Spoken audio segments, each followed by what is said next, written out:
अस्सलाम वालेकुम, मैं हूं वकार अजीम। अगर आप इस चैनल पे नए हैं तो मैं आपको अपना मुख्तसर तारुफ करवाता हूँ। I am a PhD doctor working as an assistant professor at a government university in Abu Dhabi UAE। अगर आप मेरे बारे में मजीद जानना चाहते हैं तो आप मेरी इंट्रोडक्टरी वीडियो देख सकते हैं, जिसका लिंक आपको इस वीडियो की डिस्क्रिप्शन में मिल जाएगा। मैंने अपने तालीमी सफ़र में हज़ारों स्टूडेंट्स को यूनिवर्सिटी के मराहल से गुजरते देखा है, जहाँ पे मैंने देखा है कि कुछ स्टूडेंट्स तो अपनी सारी तवज्जो तालीम पे मरकूज करके कामयाबी समेटते हैं, तो वहीं पे कुछ स्टूडेंट्स ऐसे होते हैं जो अपने ज़ाती ताल्लुकात की पेचीदगियों में उलझ कर अपना टाइम वेस्ट करते हैं। हमारे तालीमी सिस्टम के मसाइल पे तो बातचीत होती रहती है, लेकिन इस वीडियो का मकसद किसी पे तनकीद करना नहीं है और ना ही कोई रवायती लेक्चर देना है, बल्कि इसका मकसद कुछ चैलेंजेस को खास तौर पर स्टूडेंट्स के ज़ाती और रोमानवी ताल्लुकात के मसाइल और इस्लामी और मजहबी इक़दार की रोशनी में उनका हल पेश करना है। तो आइए हम इस टॉपिक पे खुलकर बात करते हैं। यूनिवर्सिटी का माहौल स्कूलों और कॉलेजेस से काफ़ी मुख्तलिफ होता है, इसलिए स्टूडेंट्स को यूनिवर्सिटी में रिलेटिवली ज़्यादा आज़ादी हासिल होती है और स्टूडेंट्स को यूनिवर्सिटी में एक नए तालीमी और समाजी माहौल का सामना करना पड़ता है। इस नए माहौल में जहाँ पे मुख्तलिफ बैकग्राउंड और जेंडर के स्टूडेंट्स आपस में रहते और वक्त गुजारते हैं, तो उनके लिए आपस में दिलचस्पी पैदा होना एक फितरी अमल है, खास तौर पर 18 से 22 साल की उम्र में, जहाँ पे स्टूडेंट्स की शख्सियत में नुमायां तब्दीलियाँ रूनुमा हो रही होती हैं। अब जैसे यूनिवर्सिटी में एडमिशन होता है तो कुछ स्टूडेंट्स की खास तौर पे लड़कों की ये ख्वाहिश होती है कि उनकी किसी न किसी लड़की के साथ बातचीत स्टार्ट हो जाए और वो इस काम के लिए अपनी सारी तवानाई लगा देते हैं। दूसरी साइड पे कुछ स्टूडेंट्स ऐसे भी होते हैं जो अपनी सारी तवज्जो अपनी पढ़ाई पे मरकूज करते हैं, लेकिन कहीं ना कहीं उनके दिल में भी ये ख्वाहिश होती है कि उनकी भी अपनी पसंदीदा लड़की के साथ गपशप स्टार्ट हो जाए। इसे मैं लड़कों को इसलिए हाईलाइट कर रहा हूँ कि उनकी ये ख्वाहिश होती है कि उनकी किसी न किसी लड़की के साथ बातचीत हो जाए, क्योंकि मैंने अक्सर देखा है कि लड़के ही लड़कियों को अप्रोच कर रहे होते हैं। बहुत कम ऐसे केसेस हैं जहाँ पे कोई लड़की किसी लड़के को अप्रोच करे या अपनी पसंद का इजहार करे। अब खैर, ये अब मेरी पर्सनल ओपिनियन और ऑब्जर्वेशन है, आप लोग इससे डिसएग्री भी कर सकते हैं।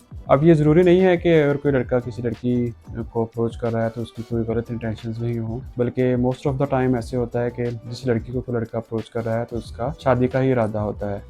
लेकिन अब इस सारे प्रोसेस में क्या मुश्किलात आती हैं, उनको डिस्कस करना इस वीडियो का मकसद है। अब जैसे आपकी किसी लड़की के साथ बातचीत स्टार्ट हो जाती है तो उसका नेक्स्ट स्टेप यही होता है कि आपकी ख्वाहिश होती है कि अब हमारी मुलाकात भी स्टार्ट हो जाए। और जब आपकी मुलाकात स्टार्ट हो जाती है तो फिर बैक ऑफ द माइंड आपके ये ख्वाहिश रहती है कि हमारा कोई ना कोई फिजिकल रिलेशन भी हो। अब इसमें किसी लड़के की बुराई करना मकसूद नहीं है, ये एक फितरी अमल है जिसे मैं एक्सप्लेन कर रहा हूँ। और इससे पहले कि मैं इस बात को मज़ीद डिस्कस करूँ, मैं ये बात क्लियर कर दूँ कि इस वीडियो का मकसद ये बिल्कुल नहीं है कि हमारी यूनिवर्सिटीज़ का माहौल ख़राब है, बल्कि अल्हम्दुलिल्लाह हमारी यूनिवर्सिटीज़ का माहौल बहुत अच्छा है और जहाँ पे इस तरह के फ़िज़िकल रिलेशनशिप के जो केसेस हैं वो ना होने के बराबर हैं। अब बहसीयत मुसलमान हमारा मज़हब और कल्चर हमें ये इजाज़त नहीं देता कि हम किसी के साथ भी बगैर शादी को इस तरह का फ़िज़िकल ताल्लुक़ रखें, लेकिन अब हम मुलाकात भी नहीं छोड़ सकते और बातचीत भी नहीं छोड़ सकते, इसलिए ये जज्बा हमारे अंदर पैदा होता रहता है बैक एंड पे। लेकिन हमें पता है कि हमारी बहुत सख्त बाउंड्रीज़ हैं और हम इस तरह का कोई भी काम नहीं कर सकते। तो ये एक इंसान एक कश्मकश में रहता है, जिसका असर जो है वो आपकी तलीमी सरगर्मियों पर भी होता है और आपकी सेहत पर भी होता है, क्योंकि मोस्ट ऑफ द टाइम हम जो है सोशल मीडिया या TV ड्रामों में जिस कल्चर को फॉलो कर रहे होते हैं उनके लिए ये सब चीज़ें नॉर्मल होती हैं। उनके कल्चर में अगर कोई लड़का या लड़की किसी रिलेशनशिप में है तो वो हर किस्म का ताल्लुक़ रख सकते हैं, लेकिन हम जो है बहसीयत मुसलमान इस तरह का कोई ताल्लुक़ भी बगैर शादी के नहीं रख सकते। इसलिए हमें ये रिलेशनशिप सूट नहीं करता, उन कल्चर्स को सूट करता है जहाँ पे ये चीज़ें नॉर्मल हों। सब अब देखते हैं कि इस मसले का हल क्या होगा। सबसे पहले तो आपकी ये कोशिश होनी चाहिए कि आप अपनी सारी तवज्जो जो है अपनी तालीम पर मरकूज़ रखें और इस तरह का अगर कोई ख्याल आता भी है तो उसको कंट्रोल करें, क्योंकि मैंने अक्सर ऑब्ज़र्व किया है कि मोस्ट ऑफ द टाइम जो लड़के हैं वो वन साइडेड अपनी कोशिश करते रहते हैं और उनको रियलिटी का पता नहीं होता।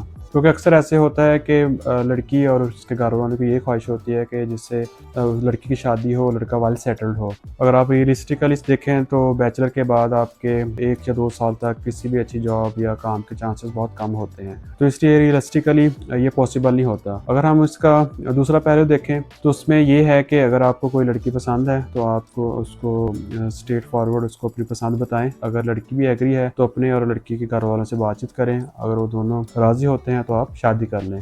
ये इसका सबसे बेस्ट हल है। लेकिन इसमें यह है कि शादी से पहले आप रियलिस्टिक रहें और मेक श्योर करें कि आपके पास इतने फाइनेंशियल रिसोर्सेज हैं कि आप अपनी शादीशुदा लाइफ को अफोर्ड कर सकते हैं या नहीं, जो कि मुश्किल नहीं है, क्योंकि आप इतने एजुकेटेड हैं कि आप कोई भी पार्ट टाइम जॉब कर सकते हैं। फॉर एग्जांपल आप ट्यूटरिंग कर सकते हैं या कोई आप फ्रीलांसिंग की जॉब कर सकते हैं, तो आप अपने आप को सपोर्ट कर सकते हैं। थोड़ा सा चैलेंजिंग होगा लेकिन मुश्किल नहीं है। और इसमें सबसे बेस्ट ऑप्शन ये हो सकती है कि अगर आपके पेरेंट्स जो हैं वो आपकी फाइनेंस की जिम्मेदारी लें कि जब तक आप स्टडी कर रहे हैं तो वो फाइनेंशियली आपको वो सपोर्ट करेंगे, और जब आपकी स्टडी आपकी कंप्लीट हो जाएगी और जॉब हो जाएगी तब आप इंडिपेंडेंटली अपने आप को सपोर्ट कर सकेंगे। और आई थिंक ये सबसे बेस्ट हल है। और अगर फौरी तौर पर शादी मुमकिन नज़र ना आ रही हो तो मायूस होने के बजाय आप अपनी तवानाई जो है वो मुस्बत सरगर्मियों पर लगाएं, अपने करियर पे तवज्जो दें, नई से नई स्किल सीखें और अपना रूहानी और मजहबी पहलू मजबूत करें। इससे आपको अपने ऊपर काबू पाने और पुरस्कून रहने में मदद मिलेगी।